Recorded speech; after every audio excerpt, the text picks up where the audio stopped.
सोच कर देखो, एक बच्चा पैदा होता है, अपने माँ से बिछड़ जाता है, किसी और ने उसका पालन किया। पूरी जिंदगी लोगों ने उसे उसकी जाति के नाम पर ताने मारे।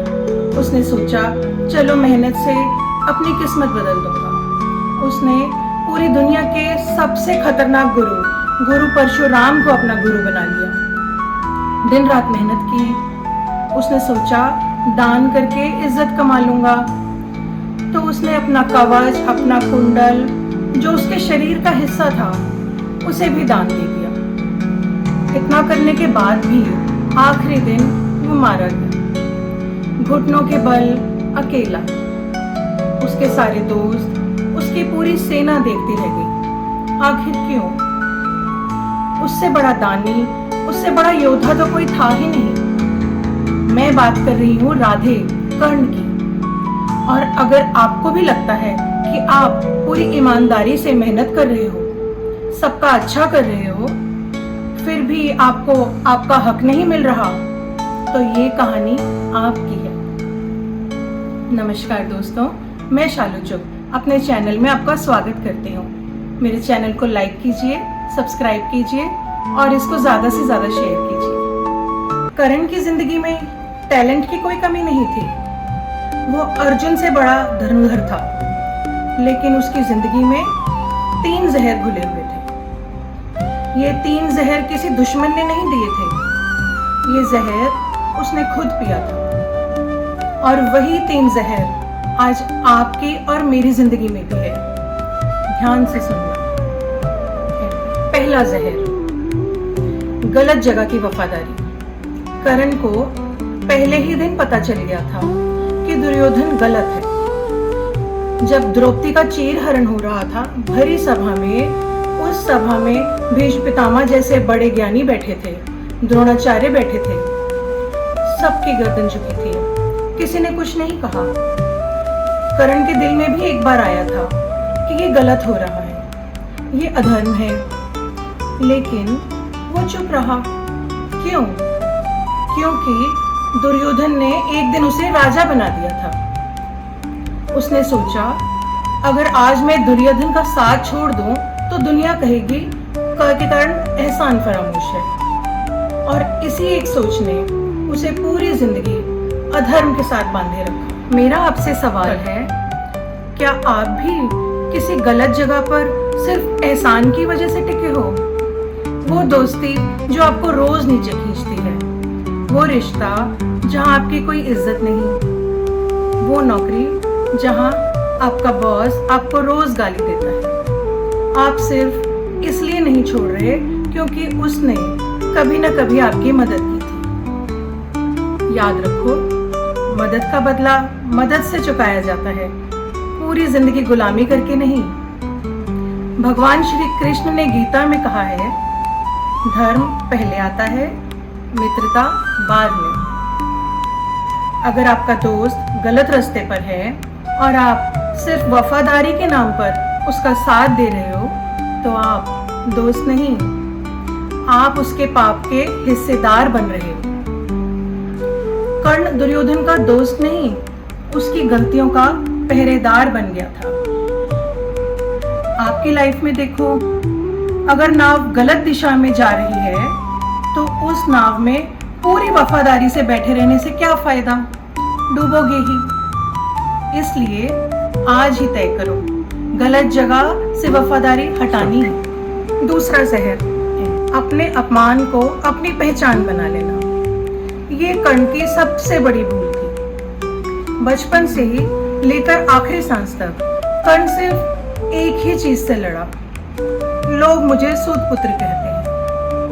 रणभूमि में जब वो अर्जुन को ललकारने आया, तब कृपाचार्य ने कहा, तुम किस वंश से हो? राजकुमार से सिर्फ एक राजकुमार ही लड़ सकता है, एक सूतपुत्र नहीं।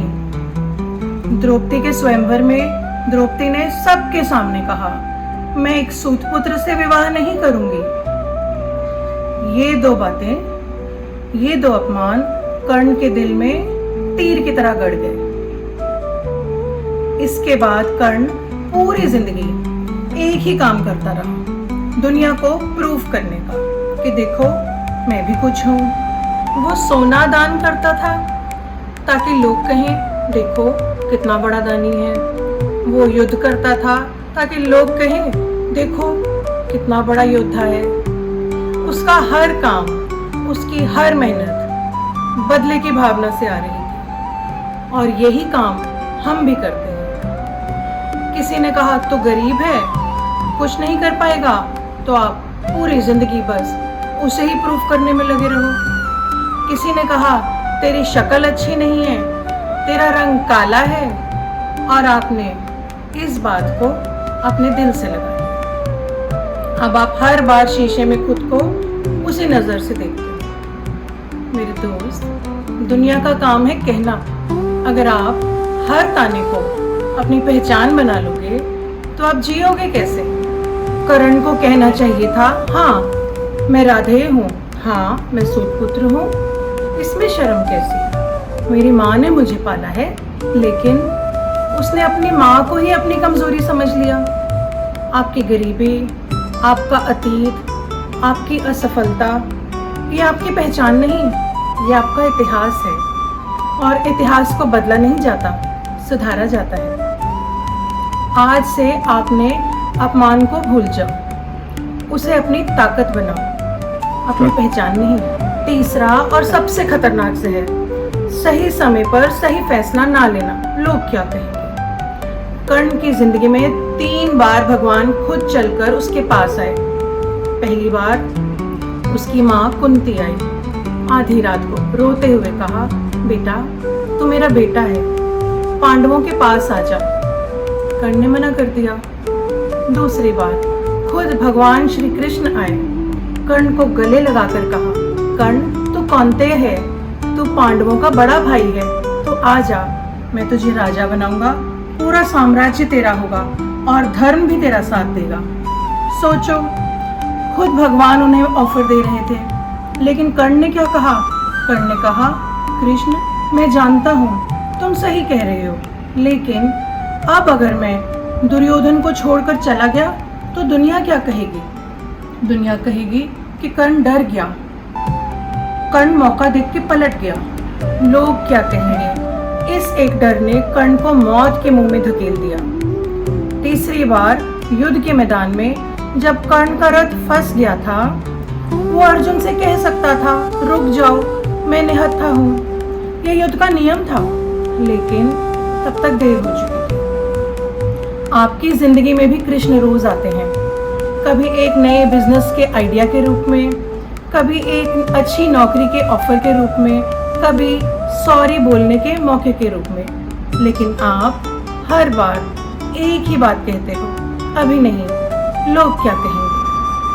आपने कितने बिजनेस सिर्फ इसलिए शुरू नहीं किए क्योंकि रिश्तेदार हंसेंगे? आपने कितने बार अपने प्यार को, अपने परिवार को सॉरी नहीं बोला, सिर्फ ईगो में? कर्ण के पास सब कुछ था, सिर्फ एक सही फैसले की हिम्मत नहीं थी। याद रखो, गलत ट्रेन में पूरी वफादारी से बैठे रहने से अच्छा है आप सही ट्रेन में बिना टिकट के चढ़ जाना। कम से कम आप सही दिशा में तो जाओगे। तो दोस्तों, आज कर्ण से हम क्या सीखे? कर्ण इसलिए नहीं हारा क्योंकि अर्जुन ताकतवर था, कर्ण इसलिए हारा क्योंकि वो अपने अंदर ही हारा हुआ था। गलत वफादारी छोड़ो, जहाँ इज्जत नहीं वहाँ रुकना बंद करो। अपमान को भूलो, दुनिया क्या कहेगी उससे आपकी कीमत तय नहीं होती। आज फैसला लो, लोग क्या कहेंगे ये सोचकर अपना कल मत मारो। अगर आपने इन 3 जहर को अपनी जिंदगी से निकाल दिया तो यकीन मानो कोई भी अर्जुन आपको हरा नहीं सकता। आप कर्ण की तरह नहीं, श्री कृष्ण की तरह जियो। अगर ये कहानी आपके दिल को छू गई हो तो इस वीडियो को उस दोस्त के साथ शेयर करो जो आज किसी गलत जगह पर फंसा हुआ है। कमेंट में लिखो जय श्री कृष्ण और प्रण लो कि आप आज से सही फैसला लोगे। तो मिलती हूँ आपसे अगले वीडियो में एक और पौराणिक रहस्य के साथ। जय श्री कृष्ण।